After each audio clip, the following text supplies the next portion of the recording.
Hello everyone, welcome to another Widnes Rugby Chat. We're on episode 6, a bit of an impromptu episode this one after the events of this week. I've managed to drag Ian back for another film, and I know we said we wanted you back, but I didn't expect you to be back this soon, Ian. Absolutely, James, and neither did I. I think it was going to be coming back in the space of a couple of days, but Mad week. Absolutely, mad week. What do you want to do? So where should we start, I suppose? Should we go in chronological order and we'll start with Anthony Gelling? Yeah. So I think it was Tuesday. Was it Tuesday or Monday this week where it was Tuesday, wasn't it? Well, it started on Monday because obviously it came out on Monday that Catalan had registered or attempted to register Anthony Gelling with the French Federation. Yeah. Which sort of started the ball rolling on the rumour mill, and then on the Tuesday, I think a reputable French journalist said that he'd seen Gelling training with Catalan, and then I think in the afternoon we got the statement from Widnes, and within around, well, I think did Gelling tweet first he was going to do a Q&A? Yeah, I think he did. I don't know what Widnes comms people will be thinking about that, but it's a bit of an own goal really, but in my opinion anyway.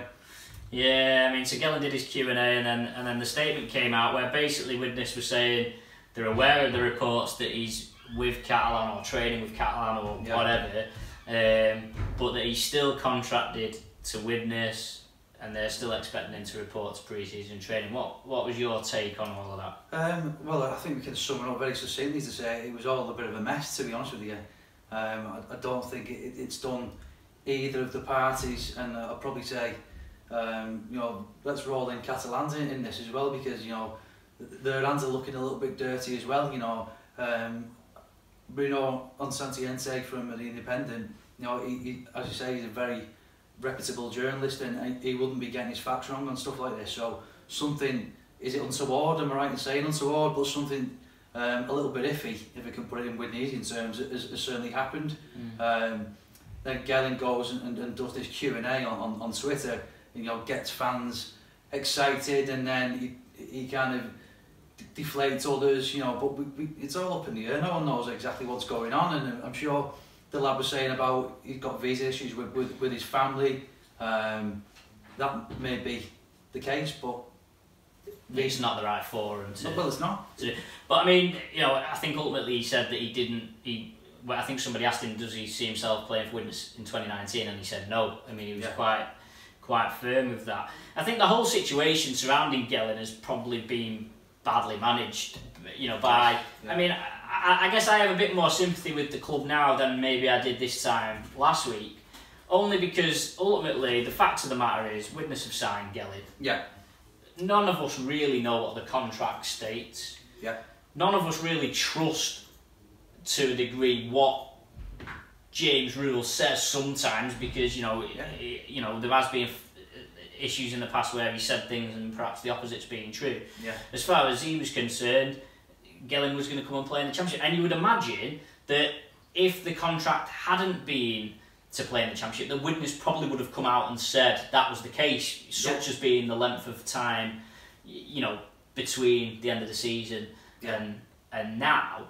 But the whole family thing, so it would appear that Gelling would come over. Well, I mean, obviously, again, it's a thing of how much do we trust Gelling, but Gelling's effectively implying that he would have come over in Championship if his family could have got a visa. Yeah. But then at the same time, I'm sort of thinking, well, what about when he signed? When he signed in July, was he not aware then that the family would struggle to get a visa? Is that not a due diligence that should be done before you sign? Definitely no, and let's be quite kind of frank on this.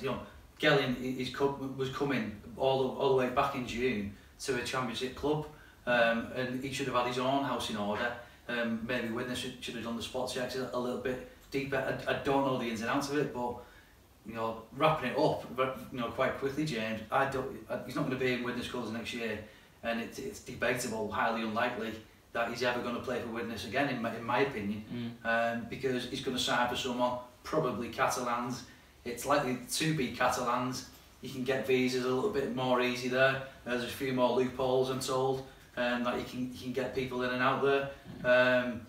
And that Catalan team, he's going to be all for the better, because they're getting a very, very capable player. We all know that. He was a good lad at Wigan, very strong running winger or centre, and it's just a bit of hard cheese on Widnes that he's not going to be playing in Championship. But it kind of sums up the kind of the anarchy and situation going on at Widnes, really, because no one knows what's going on, really. Yeah, is it? I mean, I suppose it's very convenient for Gelling that Catalan are there, I suppose, in many ways, because in theory, you won't be able to sign for any other Super League club for the same reason that he can't play for Widnes, basically, and he's just landed on his feet a little bit that Catalan are there and obviously interested in signing him. Yeah, definitely, and Steve McNamara's a very astute coach. He's been around the block a long time, and he will have been advised, I'm sure, to say if it is Gelling and he can get him over. Evidently he's been training like we already discussed, and it'll probably end up there, to be honest with you. And that's a decent 3/4 signing for them. Before we move on to some other things, where do you stand on the whole family thing? We're aware of players who are playing over here and the families are in Australia and whatever. Is it a valid excuse? In the modern day and age for a professional sportsman? I suppose everyone can make their own choice, and if that's the choice he's going to make, then fine. But if that's stopping you from fulfilling the contract you've signed, should there be a little bit more of a compromise? I don't know. For me, he would have been on a very handsome contract and sold at Widnes. Some big figures we're talking here if he would have been coming over, and it goes with the territory. For me, if you put your name to the contract, which he has, he should technically be over here. I don't think the visa issue with him personally. So, in all honesty, Widnes fans might feel a little bit aggrieved that he's not coming over, because Widnes hadn't signed his family, and all that sounds really harsh, but that's the top and bottom of it. He put his name to the contract, he should be over it. So it's a sorry situation really for Widnes, but I think Kieran Birtle just got to look elsewhere. And if there's £100,000 to play with, and those are the figures which I believe are being bandied around, then you could get quite a lot for that in the Championship, couldn't you? Yeah, I mean, I suppose it puts Widnes in a difficult position, because what you do, I mean, you've got presumably you've got a piece of paper here that says, right, we've got a contract with you, but then at the same time, you've got your own budgets, your own salary cap. Widnes could play hardball and say, well, we're not releasing you. Yeah. But then what's the end goal to that situation? And then, but then at the same time, they could say, well, do we want a fee? But then, how long will that take? And obviously, if we don't feel like Gelling's coming now, they're going to have to replace him somehow. And obviously, the longer this sort of saga drags on, the longer it's going to take for them to come to a solution there. Yeah, absolutely, and of course seek a replacement, because as we know, Widnes probably needed a number 3 and a number 4 in their side, so it's not just one centre we're looking at, it's probably 2. And I think I noticed Christian Innie actually coming out on social media saying, isn't he going to stay, and he'll let people know. Well, thanks very much for letting us know, but I'd like to think the business should be done a little bit early from Widnes. Yeah, I mean, you certainly with Innie now, we're what, 2 months out at the end of the season, and you're sort of thinking, well, it's either a yes or a no by now, surely. It is. You know what I mean? Even if the club have offered him less than what he wants and he's not accepting it, well, let's say, right, well, it's off the table, we're going to go somewhere else. We might touch upon players in a bit, because obviously Leah announcing a shed load of players today. Stephen Marsh was one of them as well, so maybe touch on that after we've got through everything else. So then Wednesday, I think it came out that James Rule was he's resigning effectively as chief executive. There wasn't a definitive date on that. It seemed to imply he'd be gone by the start of the season after some sort of handover process. What do you make of that move? Jeez, it was quite shock news, wasn't it, really, because even though I thought that would have been the right decision probably at the end of last season, I never thought it would be so forthcoming. So something's obviously happened behind the scenes, but that's conversation between James, Steve O'Connor and the other directors. Steve O'Connor, chairman now, I should say, which is something else which I'm sure you want to discuss.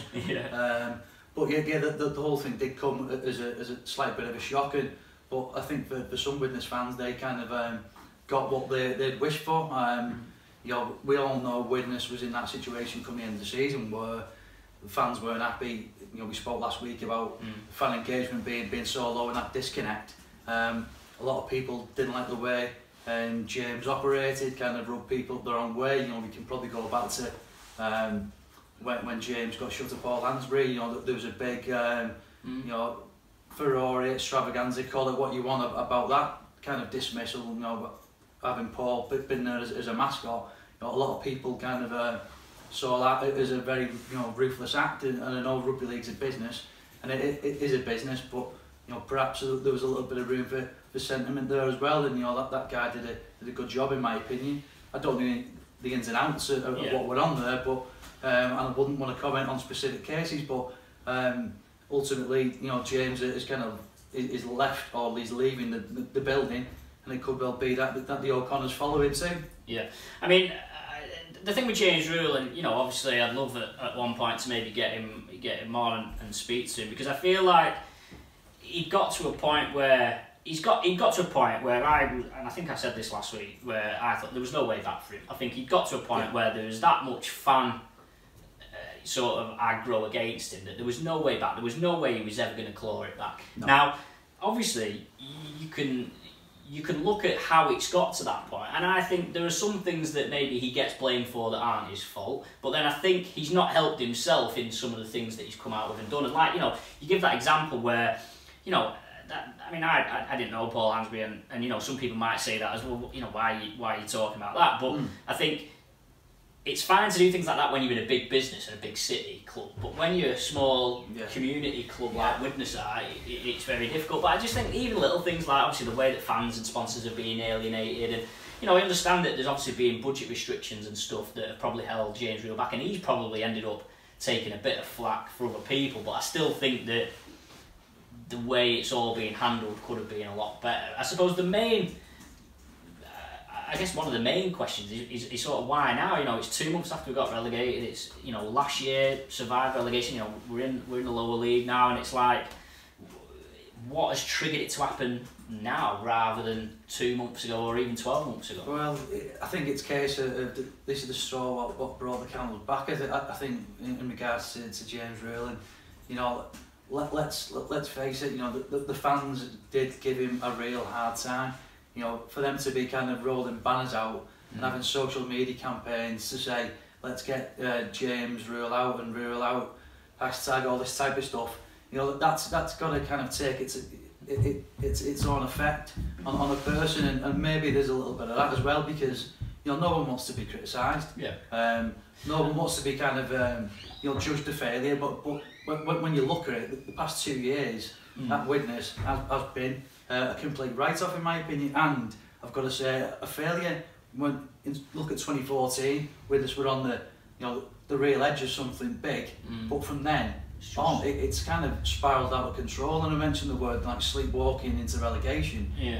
James is an efficient operator. He's been around some big clubs. He would have known what has been coming, and it's worth noting as well that the whole Rule, and I'm aware that there's fans, and I'd be happy to have them on here to speak to them. There's a few fans who are very defensive of, certainly of the protest side of the Rule out, and some people feel like he's almost been hounded out of the club a bit like Dennis Betts was. But I think it's worth noting that something like Rule out or that sort of thing, it doesn't just happen overnight. It's obviously been brewing. It's several, there's loads of examples we can reel off. The Wigan home game fiasco, the Kevin Brown saga, and it's almost like the lack of, I don't know if it's a lack of transparency, whether it's a lack of connect with the fans or whatever, but it's not a case of all the fans that are maybe pushing or were pushing the Rule out stuff, as much as some other fans may see them as like a bit of a lynch mob. It's like it's been built up over such a long period of time. Yeah, I just think Widnes people like straight talking, and they don't like BS, which is what a lot of people have claimed against James, and some of the rallying call stuff was getting a little bit too much. Some of the stuff in the local press saying you can come and get behind the side. I get all that, I understand it all, but issuing the rallying call every week turned out to be a bit of a stick beating process, in my opinion. Yeah, because it was almost like the fans were being blamed, wasn't it? It's not fair. We'll maybe move on. We'll maybe move on to the O'Connor thing now, but I think I was always a bit bugged by the fact that it was like, oh, we can't sign players until we have more members, because you're almost like preaching to the converted, really. Because I'm a bit like, well, the existing fans are not happy because you're not investing, but then you're basically saying to them, well, we can't sign anyone until somebody else joins. But then what's the motivation for somebody else to join? Because if I, as one person, come along and join, that's not going to make any difference in terms of signing. So that sort of leads in. So then the following day, we've then got the statement from Steve O'Connor, basically saying that they'd be happy, and obviously this is off the back of the Luke Backhouse interview, I guess, that the board of directors would be interested in gifting their shares to the right person or company or whatever. Yeah, it's a real strange one, isn't it? Because they have Steve O'Connor, a real shrewd businessman who's made millions from a local transport company, sold out to store-bought, done well for himself. You know, been a real kind of flag bearer for Widnes as a town. So when he came in, we were all like, yeah, this is the right man for the job. Is he the right man for the job now? You know, the fans will kind of vote with their feet on that one, in my opinion. But with Steve, you know, he steps aside. He's let James Reel do all the kind of the figurehead stuff, the mouthpiece of the business, if you like, and just when we come back into the picture, it's been a really interesting one to kind of keep an eye on, and I don't think we've seen the last of it here. There's got to be more communications coming out from the club. I think Steve realises that. He's got to claw it back a little bit and get fans on side, because at the moment, you know, with James Reel still involved, there's still that disconnect, and you know, I think Steve needs to come and do a little bit of, you know, media interviews, whatever it may be, because you know, at the moment it's not really clear what the direction the club's going in. Yeah, I mean, I'm a bit on the fence in terms of the whole O'Connor, Backhouse, whatever thing, because I think when Reel resigned, I was thinking, oh well, if Steve O'Connor's done that, then maybe, you know, he's going to start looking at it again and figuring out what the club needs to do moving forward. I think the thing for me is, as much as it'd be great if someone waltzed along with loads of money, I don't think that's necessarily going to help Widnes. I know that sounds daft and everyone will be like, well, hang on, we'll be able to sign players with money, but I think if you look at what Steve O'Connor's done, he came in and said, well, we need X number of fans, and obviously that's not happened, and now, while they'll blame the fans for that, I certainly think I'd ask the question, well, what have you done to get those fans? Because you know, I know the argument is, well, if you know, I know Steve's argument might be, well, I was told that if we got into Super League, the fans would come. We got into Super League, and then the fans said, well, we need to have a competitive team. We got a competitive team, and then they still didn't come. You know, we finished in the playoffs a couple of times, still didn't come. You know, they had Kevin Brown, whatever. So he's almost got to a point where it's like, well, I've done these things, and you know, that's a fair argument, by the way. Yeah, which is a fair argument. But then, like I say, my only real query to that is, well, what has the club done for that? And I just wonder now whether, because I don't think that, you know, if you look at Steve O'Connor, I don't think that we should be expecting a person or several people to be pumping in loads of money all the time. Ultimately, you've got to, and in fairness, that is one of the things that you could perhaps credit the current regime for doing, is, as while as, you know, we're all complaining that not spending money, at least the club isn't as, you know, it's not in a terrible position debt-wise or whatever. It's not, but, you know, let's not forget, where you finish in the table is proportionate to your spend. And Widnes haven't spent anywhere near the salary cap in Super League. So the past couple of years, it almost seems like Steve's been a little bit disinterested. That might sound harsh, but I think that's the truth. And I suppose that's the other question as well, is that there's no real reason why you shouldn't be spending the salary cap in Super League, because you get the entire salary cap in Sky funding anyway. So I think, I mean, just touching back on James Reel, I think the worst thing probably James Reel did was actually take shares, because effectively he's, you know, if he was just the CEO, he could have basically lent on the fact, well, the board aren't invested, so I'm a bit hampered. Whereas because he was part of the board, people are thinking, well, hang on, he's earning X amount of money, you know, as chief executive, but then at the same time not putting any money in as a board member. And so I think that probably, heightened the amount of animosity he got. And also, I think the other thing with Steve O'Connor is, it's not like he's not sat there taking money out. You know, according to the account, Steve O'Connor still owed £300,000 in director's loan, Yeah. but he isn't sat there taking X amount of pounds out in a salary every month. Yeah, of course. So that was sort of a bit like why I was thinking, well, if Steve O'Connor could steady the ship a little bit, maybe get somebody else in who can maybe freshen things up, I thought that might be the most obvious solution, but it would appear that maybe they're now fishing out to maybe attract Luke Backhouse or somebody else. Yeah, well, someone's got to take over this kind of over the mantle and the direction of the club. I've yet to see some real clear statements from Steve to say it's going to be him. Probably statements to the contrary actually. So whether we see Luke Backhouse or a other figure come in, and I'm sure there'll be other interested parties, because Widnes is it's a good brand. It's a good club. You got facilities, obviously. Facilities are all there. All Borough Council have got the stadium, which is probably going to be deemed as some kind of drawback for any potential investor, because you want your own assets, you want your own kind of commercial activity, you want your own bums on seats, sales from the beer and the food and all that type of thing coming into the club and not going to a third party. Holland Borough Council have been great for the town and the rugby league club, but is that a relationship which is A1 at the moment? It's probably not. We talked about that, I think, didn't we? Where that's one of the. I think I said my point was that there's two things that need to happen really. The fans now need to get behind the team again, and two, something's got to happen to improve this relationship with the council, because clearly there's a breakdown there between And I think it needs to be said. People in Widnes, i.e. you and I, own part of that stadium because our council tax pays for it. So it's a taxpayer stadium. It belongs to the people of Widnes and Runcorn.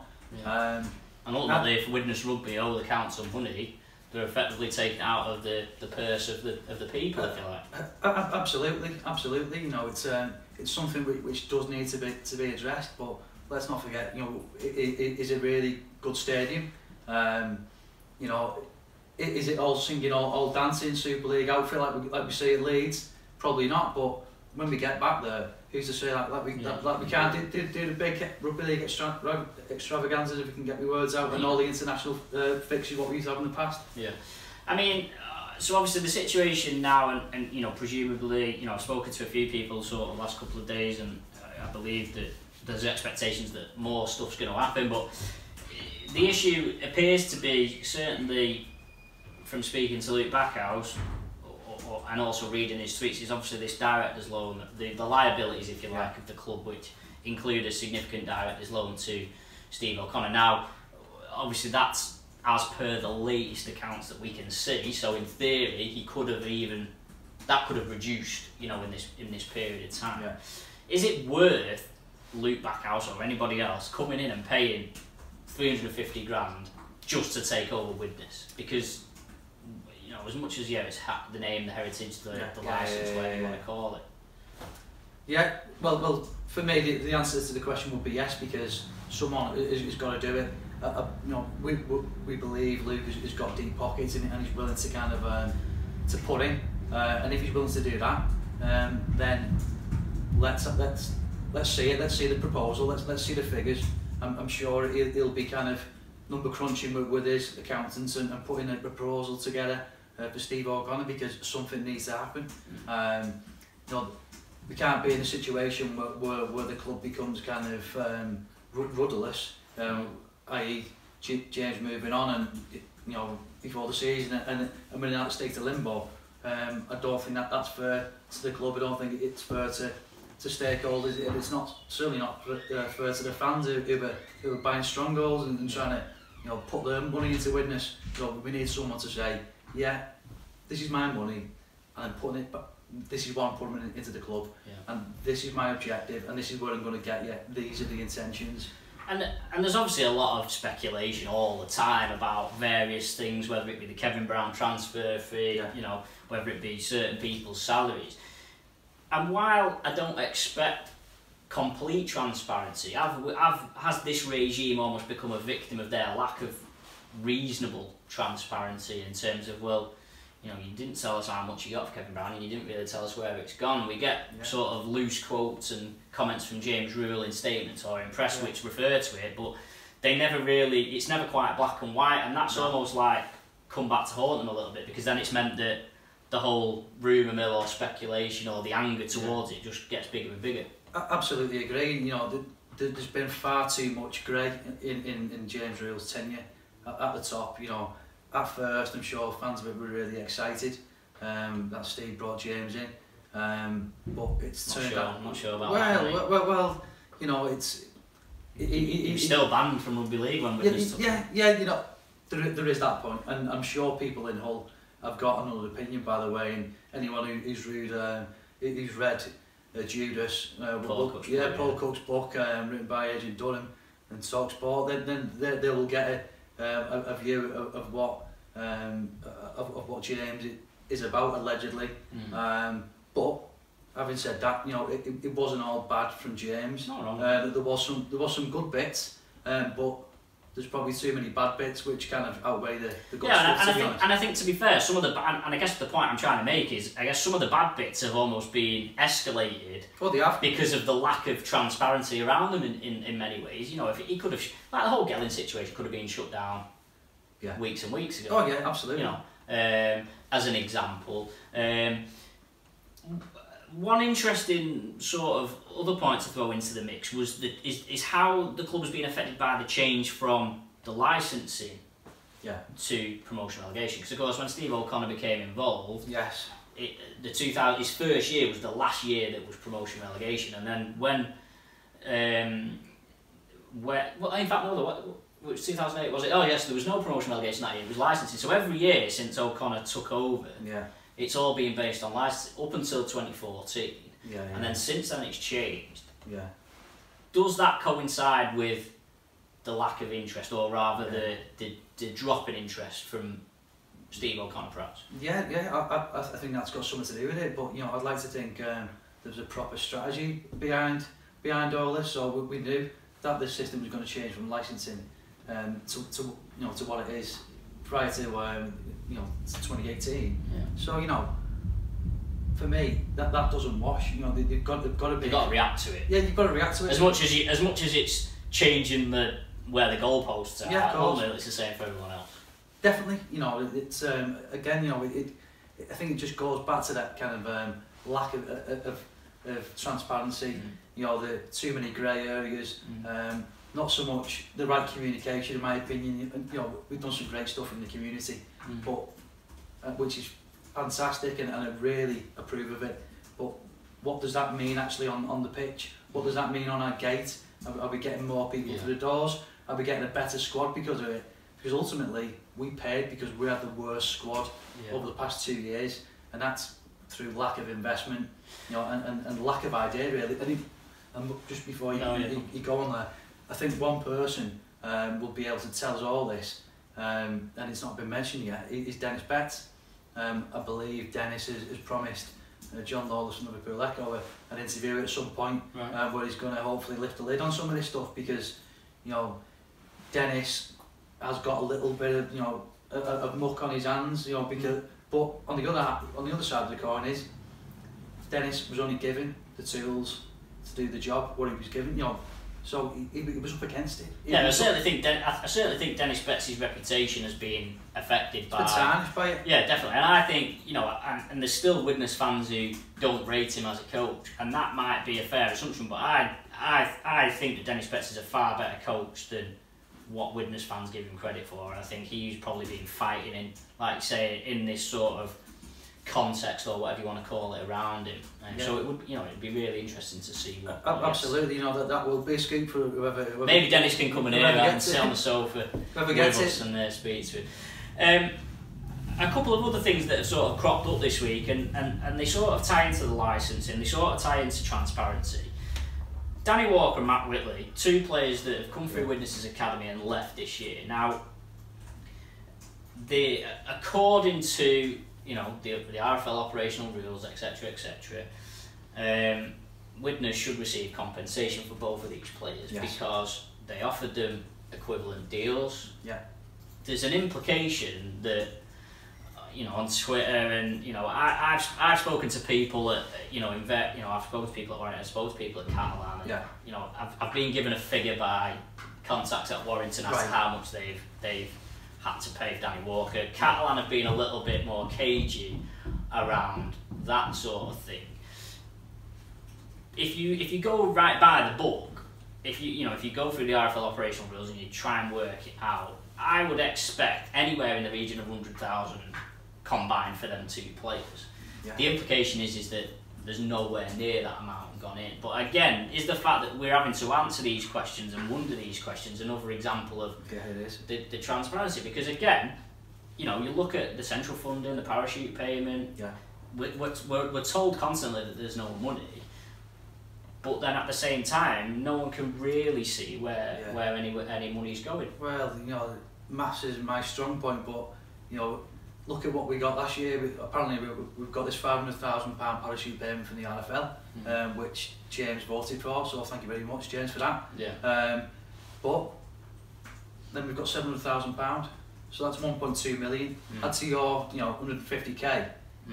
That's a nice little figure. Yeah. Well, I mean, obviously we don't expect the club to necessarily come out and give us everything, but I think they probably harmed themselves by being a bit, like you say, a bit cloak and dagger with it, because they could come out and say, right, look, this is how much money we've got, and obviously there's a bit of competitive advantage against other clubs. But I mean, I don't think the other clubs are presumably aware of what everyone gets in central funding anyway. So I don't see how it's a huge thing. I think I worked out before that since the Catalan game at the end of 2017 that Widnes won to survive, Widnes have released 24 players and signed 8. That is an unbelievable stat. That kind of. Do you know what I mean? And you're thinking, and as much as I understand, you've got academy players and stuff coming into the team. Well, the majority, there's not many of them academy players that weren't there in 2017. Yeah. And okay, they'll be earning more money, but something somewhere doesn't add up, because you're looking at 24 players have been released, and when we say 24, these aren't just run-of-the-mill players. You're looking at Chris Bridge, you're looking at Corey Thompson, you're looking at Reece Ambry, you're looking at Joe Miller, you're looking at players who were probably in Widnes, but more to the point, in Widnes's big earnings. Yes, yeah. And you're thinking, well, okay, the Sky money's dropped, we get that. Yeah. But what's happening? I know it's one which is left me really scratching my head, because these are big numbers. We know the likes of Reece, Atal were on big figures at Widnes. I think Reece ended up the top earner. So that's a significant salary which has gone into the black hole. And this is the thing. People are suspicious now, I'm afraid to say, because of what happened with Kevin's money. Yeah. So Widnes sold Kevin to Warrington, and we got major money for that. What happened to the money? And this will be forever linked to kind of James, his tenure at the club, because he never ever give us a straight answer about that. Yeah, and I mean the other thing, and I understand that obviously there's difficulties, and there's a lot of things that we as outsiders aren't aware of in terms of your running costs. I know James Rules mentioned insurance and stuff like that, which we completely get. But every other rugby league club has got a pitch. Well, yeah. I mean, every rugby league club has got to contend with these exact same issues. Yeah. And how are we getting to the point where Widnes seems so far behind, if you like, everyone else in terms of a financial or competitive point, if you know what I'm trying to say? Yeah, it's again, I don't run my own business, but I think it just comes down to that. But Widnes have got very, very capable people there, or so we're told. We've got a guy there now who's back involved, hopefully, Steve O'Connor, who's running a multi-million-pound business. So I'd like to think that Steve knows exactly what he's going to do with the club next. Yeah. I think, and I guess everyone, the worry now is how is this going to impact on the team, and on Kieran Pirtle in particular. You don't want this to be dragging on and on and on, because ultimately the season's 2 months away. Yeah. And it's quite important. Absolutely. I mean, the rugby's the whole reason we're here. The whole reason we're sat here debating it was because of the rugby. We don't care about any of the other stuff at the bottom end. Yeah.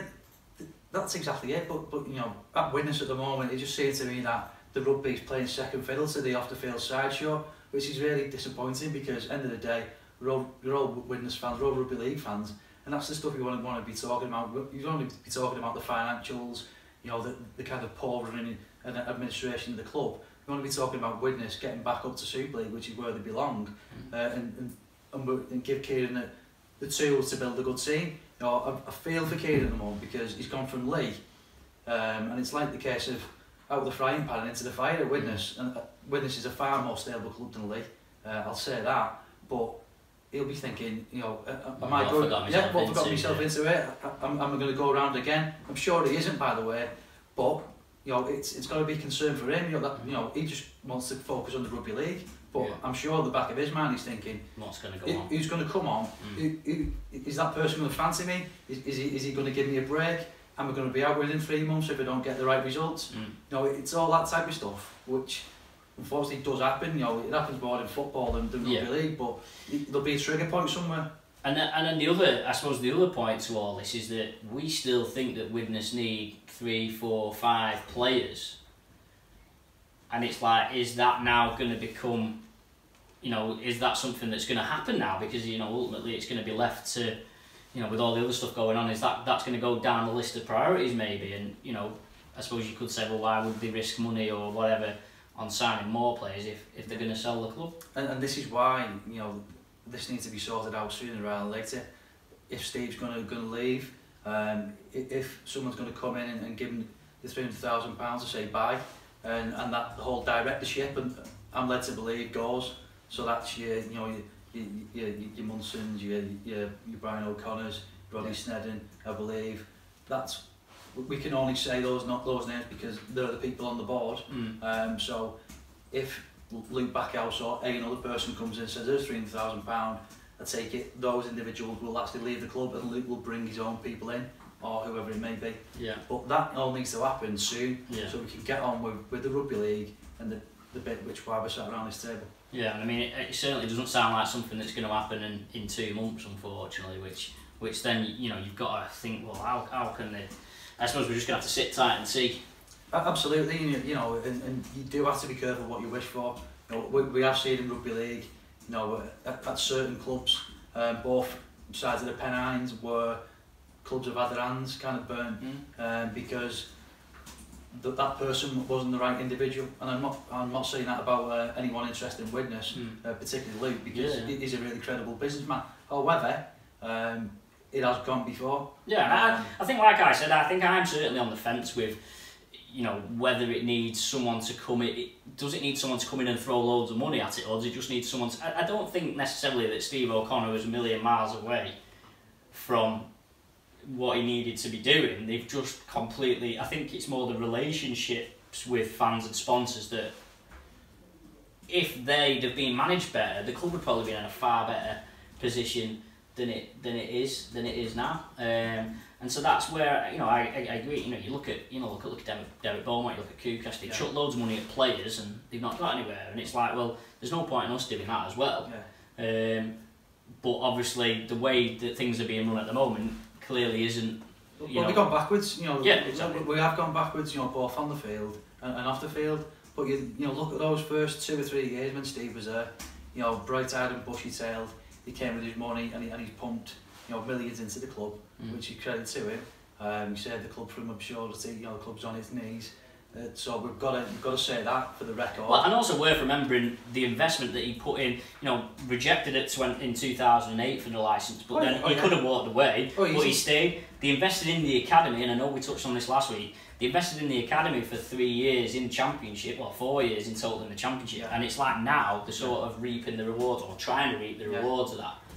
Yeah, and you know, good things do come to an end, unfortunately, and you know, it is now the right time to kind of hand over the reins to somebody else with a little bit more energy. You know, I think it's common knowledge Steve's in Australia or wants to be based in Australia now. You can't run a rugby league club from you know, from down under in Sydney, or when the hard yards and the rolling up the sleeves needs to be done in Widnes, particularly in this situation at the moment. Yeah, I mean, you might have seen I did a piece with Michael Carter, the Wakefield chairman, earlier this week, and he's a good example, I suppose, of the sort of person that a small I mean, I know Wakefield's a city, but you know what I mean, Yeah, like a small town club needs, you know, even the picture of him is him shoveling the snow off the pitch, you know, when Widnes played there. And his hands on it. You know, and it's like, I think, is that the problem? There's not enough money to have a board who then employ, you know, a big executive. They almost need to sort of merge that somehow into something better.